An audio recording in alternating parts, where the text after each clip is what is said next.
All right, third and final video from Wednesday night. And this was a second modeling exercise where I tried to give students an example of how they might actually create and then administer an active grammar lesson. Active meaning that there's some sort of student movement involved rather than just taking down whatever the teacher says on a note sheet or filling out a worksheet. And so the first document that you're going to see over on the right-hand side of the LMS is just my lesson plan for this. And you see again the same title page.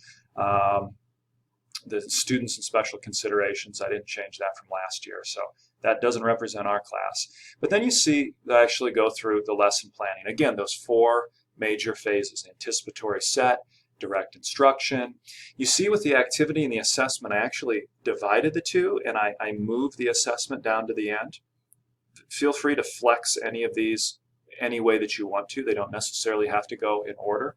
I put some closure there for the end of the lesson, but the assessment actually extends beyond the class period that we're in. I'm asking them to do a more intense level 2 or level 3 type of writing assignment. It's going to ask them to work on that outside of class a little bit.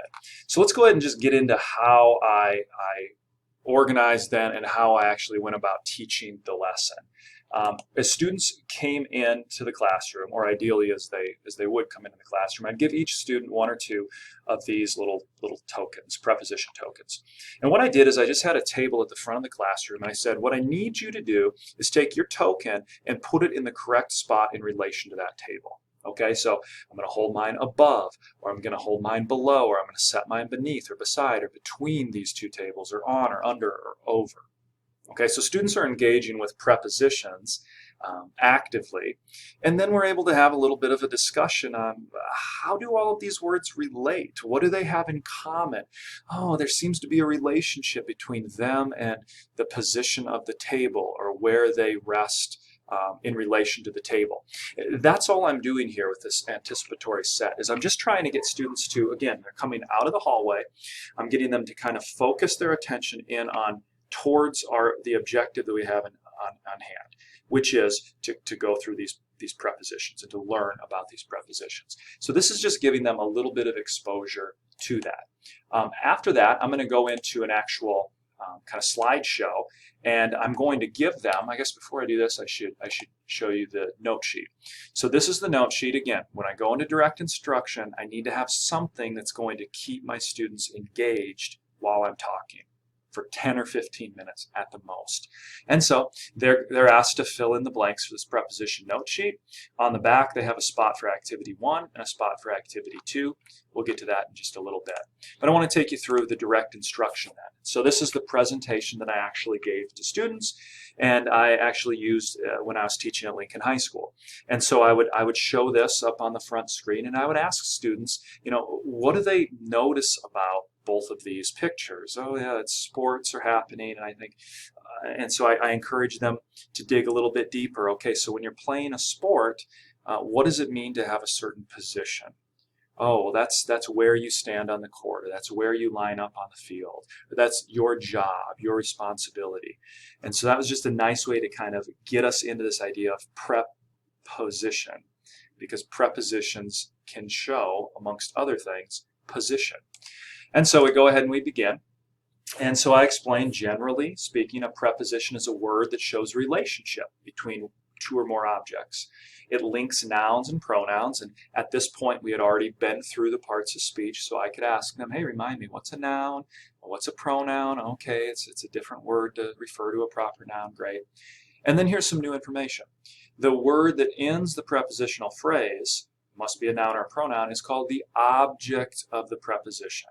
So when we say that a student's laying their paper on the table, on would be the preposition, the table is the noun, so table is actually the object of that preposition. That's important lingo, important vocabulary for this unit.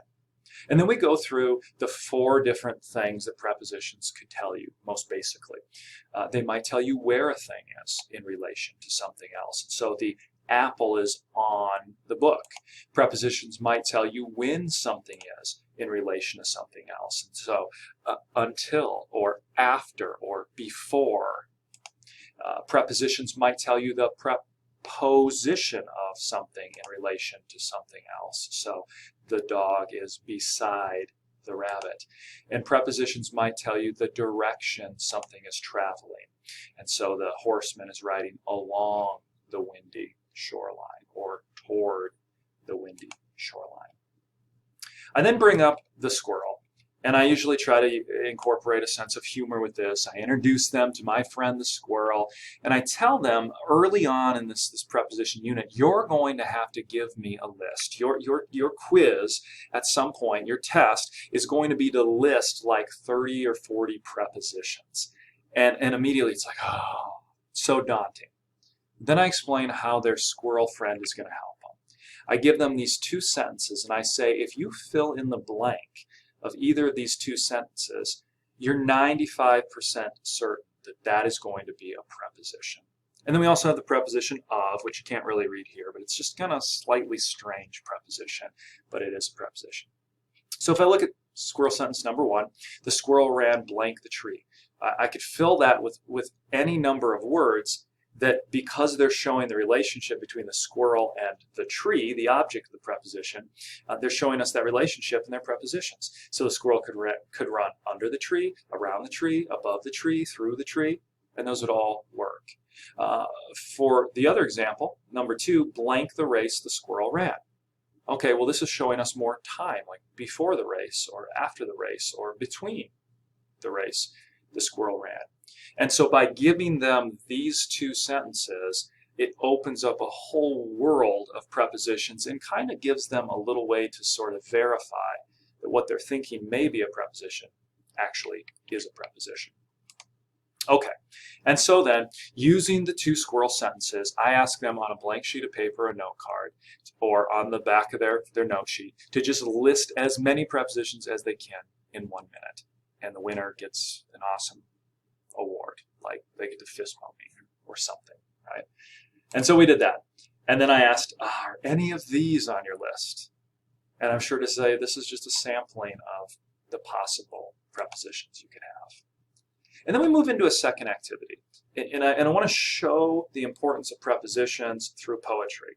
So again, I'm trying to integrate these different things. We're learning, our major standard is language, but we're also doing some writing. We're also going to be doing a little bit of reading literature, reading poetry, and we're also doing some speaking and listening, trying to balance all of those types of things actively to engage the student. And so this is not vocabulary that they necessarily need to know for the rest of their lives. So we're not going to really do anything with this other than just explain that a wood drake is a type of male duck, that when we're talking about taxing in the sense of this poem, we're not talking about income taxes this time of year. And when we talk about forethought, I ask them to think, hey, well, what's another literary term that has for in it? Oh, foreshadow. What does that mean? Oh, it's something that comes before. Okay, well, if for is before and thought is thinking, well, then forethought must be thinking about something before. And then we go into this poem, and I read it aloud, and sometimes, because it has to do with nature and the peace of the outdoors, if the weather's appropriate, which it's not right now, but if it is, then I would ask students to go outside with me, and we take a quick field trip out to the back of the school, and I ask them to breathe deeply and to just listen to nature and kind of feel the breeze on their face and kind of get a sense of what it's like to be outside. They've been cooped up in school all day. And then we read this wonderful poem by Wendell Berry. And I ask them either on the smart board or I give them a copy in their partners or their groups or individually. I say, I need you to go through and mark all the prepositions that Wendell Berry uses in this poem. And then we go through and we talk about them together.